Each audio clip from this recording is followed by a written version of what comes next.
নমস্কার বন্ধুরা, আমি প্রতিমার হেসেলে আমি আপনাদের সবাইকে স্বাগত জানাই। আজ আমি আপনাদের জন্য নিয়ে এসেছি একটি নিরামিষ পদের রেসিপি।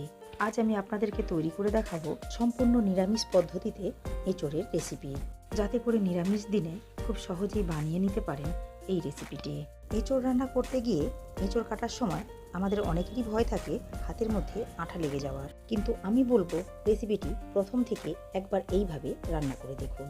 আসুন তাহলে দেখে নেওয়া যাক নিরামিষ এঁচোড়ের রেসিপিটি কিভাবে বানাবো। রেসিপিটা বানাবার জন্য এখানে আমি একটা বড় এঁচোড়ের অর্ধেক নিয়েছি। এরপর এঁচোড়টা ভালো করে ধুয়ে নিয়েছি। এখন এঁচোড়ে খোসা ছাড়াবো না। প্রথমে এঁচোড়টা ভাপিয়ে নিতে হবে। তার জন্য গ্যাস ওভেনে একটা কড়াই বসিয়ে কড়াইয়ের মধ্যে দিয়ে দিলাম পর্যাপ্ত পরিমাণ জল। জলের মধ্যে দিয়ে দিলাম পরিমাণ মতো লবণ, দিয়ে দিলাম 1 চা চামচ পরিমাণ হলুদ গুঁড়ো। এরপর লবণ ও হলুদ মেশানো জলের মধ্যে দিয়ে দিতে হবে কেটে নেওয়া এঁচোড়ের টুকরোগুলো। এরপর ঢাকা দিয়ে 4 থেকে 5 মিনিট ভাপিয়ে নিতে হবে। এঁচোড়টা 50% মতো সেদ্ধ করে নিতে হবে। 5 মিনিট পর ঢাকনা উঠিয়ে নিয়ে দেখে নিতে হবে এঁচোড়টা ঠিকঠাক মতো সেদ্ধ হয়েছে কিনা। দেখুন, এঁচোড় 50% সেদ্ধ করে নিয়েছি। এখন গ্যাস অফ করে এঁচোড়ের টুকরোগুলো জল থেকে উঠিয়ে নিতে হবে। এরপর এঁচোড়ের টুকরোগুলো খুব ভালো মতো ঠান্ডা করে নিয়ে খোসা ছাড়িয়ে ছোট ছোট টুকরো করে কেটে নিতে হবে। আমি এঁচোড়টা আলু দিয়ে রান্না করব। তার জন্য গ্যাস ওভেনে কড়াই বসিয়ে কড়াইয়ের মধ্যে দিয়ে দিলাম 3 টেবিল চামচ পরিমাণ সর্ষের তেল। তেল খুব ভালো মতো গরম করে নেওয়ার পর তেলের মধ্যে দিয়ে দিতে হবে আগে থেকে কেটে নেওয়া আলু। আমি মাঝারি সাইজের আলুকে এইভাবে হাফ করে কেটে নিয়েছি। আলুর মধ্যে দিয়ে দিলাম 1/2 চা চামচ পরিমাণ লবণ, দিয়ে দিলাম খুবই সামান্য পরিমাণ হলুদ গুঁড়ো। মিডিয়াম ফ্লেমে উল্টে পাল্টে নাড়াচাড়া করে খুব ভালো মতো লাল করে আলুগুলো ভেজে নিতে হবে। আলুগুলো খুব ভালো মতো ভেজে নিয়েছি। এখন তেল ঝরিয়ে উঠিয়ে নিতে হবে। আর দেখুন, আগে থেকে ভাপানো এঁচোড়ের টুকরো দুটো এভাবে ছোট ছোট পিস করে কেটে নিয়েছি। এখন এই এঁচোড়ের টুকরোগুলো তেলের মধ্যে দিয়ে খুব ভালো করে ভেজে নিতে হবে। এঁচোড়ের মধ্যে দিয়ে দিলাম পরিমাণ মতো লবণ, দিয়ে দিলাম 1/2 চা চামচ পরিমাণ হলুদ গুঁড়ো। নাড়াচাড়া করে এঁচোড়গুলো খুব ভালো করে ভেজে নিতে হবে। দেখুন, এঁচোড়ের টুকরোগুলো খুব ভালো মতো লাল করে ভেজে নিয়েছি। এখন এগুলো উঠিয়ে নিতে হবে অন্য একটি পাত্রে। এরপর কড়াইয়ের মধ্যে দিয়ে দিলাম 2 টেবিল চামচ পরিমাণ সর্ষের তেল। তেলের মধ্যে দিয়ে দিলাম 1 চা চামচ পরিমাণ চিনি। চিনি খুব ভালো মতো মেল্ট হয়ে গেলে ফোড়নের জন্য দিয়ে দেব কয়েকটা গোটা মশলা। দিয়ে দিলাম একটা শুকনো লঙ্কা, একটা তেজপাতা, 1 চা চামচ গোটা জিরে ও গোটা গরম মশলা। এরপর ফোড়নের মশলাগুলো কয়েক সেকেন্ড নাড়াচাড়া করে খুব ভালো মতো ভেজে নিতে হবে।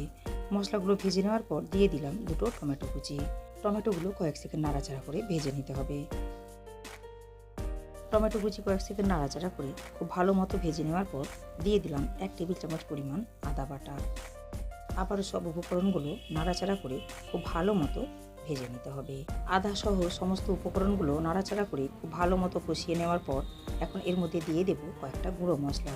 দিয়ে দিলাম 1 চা চামচ পরিমাণ হলুদ গুঁড়ো, 1 চা চামচ জিরে গুঁড়ো, 1 চা চামচ লাল লঙ্কার গুঁড়ো, 2 চা চামচ কাশ্মীরি লাল লঙ্কার গুঁড়ো।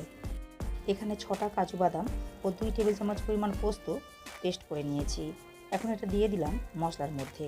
এরপর সমস্ত উপকরণ আবারও খুব ভালো করে নাড়াচাড়া করে মিশিয়ে নিতে হবে। 1 মিনিট মতো মশলা নাড়াচাড়া করে খুব ভালো মতো কষিয়ে নেওয়ার পর এরপর এর মধ্যে দিয়ে দিলাম 1 চা চামচ পরিমাণ কাসুরি মেথি। আবারও নাড়াচাড়া করে খুব ভালো করে মিশিয়ে নিতে হবে। এভাবে মশলা ক্রমাগত নেড়ে যেতে হবে যতক্ষণ না মশলা থেকে তেল ছেড়ে আসে। দেখতেই পাচ্ছেন মশলা থেকে খুব ভালো মতো তেল ছেড়ে দিয়েছে আর মশলা খুব ভালো মতো কষানো হয়েছে। এখন এই কষানো মশলার মধ্যে দিয়ে দিতে হবে আগে থেকে ভেজে নেওয়া এঁচোড় ও আলু। এরপর মশলা সহ সমস্ত উপকরণগুলো খুব ভালো করে নাড়াচাড়া করে মিশিয়ে নিতে হবে। উপকরণগুলো খুব ভালো মতো নাড়াচাড়া করে মিশিয়ে নিয়েছি। এখন এর মধ্যে দিয়ে দিতে হবে পরিমাণ মতো জল। আমি এখানে মিক্সি জার ধুয়ে দিয়ে দিলাম পরিমাণ মতো জল।